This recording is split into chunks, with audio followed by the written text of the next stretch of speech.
Masjid pun tak boleh bina sesuka hati. Ini fakta sebenar. Saya nak betulkan satu salah faham besar dalam masyarakat bukan Islam. Ramai ingat di Malaysia ni, orang Islam senang-senang je bina masjid dan surau. Hakikatnya tidak. Ada pihak beranggapan, sebab Islam agama majoriti, senanglah buat masjid, boleh bina tanpa halangan. Dan kononnya hanya rumah ibadat lain saja yang berdepan kesukaran. Nak buat kuil, nak buat temple apa semua tu susah. Tapi masjid senang je. Anggapan ini memang salah, tidak tepat. Proses bina masjid atau surau sebenarnya lebih ketat dan berlapis-lapis berbanding rumah ibadat lain. Kerana apa? Kerana ia tertakluk kepada undang-undang Islam negeri dan enactment khusus. Masjid tak boleh dibina sesuka hati. Kita cerita dekat Selangor dulu ya. Macam Selangor, ia mesti dapat kelulusan daripada Majlis Agama Islam Selangor dan diselia oleh Jabatan Agama Islam Selangor.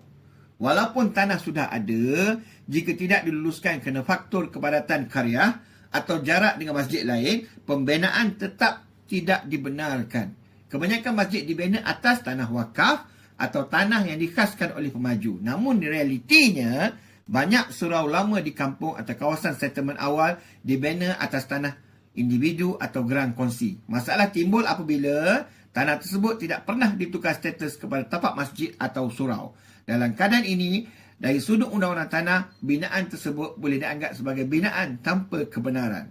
Untuk menukar status tanah, prosesnya bukan mudah. Ia melibatkan pejabat tanah, pelbagai kelulusan dan boleh mengambil masa bertahun-tahun. Proses ini sama saja seperti rumah ibadat lain. Masjid juga tertakluk kepada syarat pihak berkuasa tempatan. Antaranya apa? Pelan bangunan mesti diluluskan. Sistem pemaritan mesti lengkap. Tempat letak kereta mencukupi. Jika penduduk bina surau tanpa pelan, ia tetap diklasifikasikan sebagai binaan tanpa kebenaran. Dan segi kewangan macam mana? Walaupun ada bantuan kerajaan, banyak karya masjid ni, masjid-masjid semua terpaksa kumpul dana sendiri melalui derma awam. Jika dana tidak cukup, pembinaan boleh terkendala dan menjadi isu undang-undang.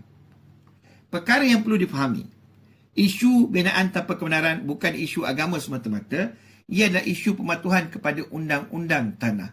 Bezanya, masjid mempunyai sistem pentadbiran yang lebih berpusat dan terkawal melalui MAIS dan JAIS. Manakala, banyak rumah ibadat kecil lain dibina secara komuniti tanpa pemantauan badan induk yang kuat.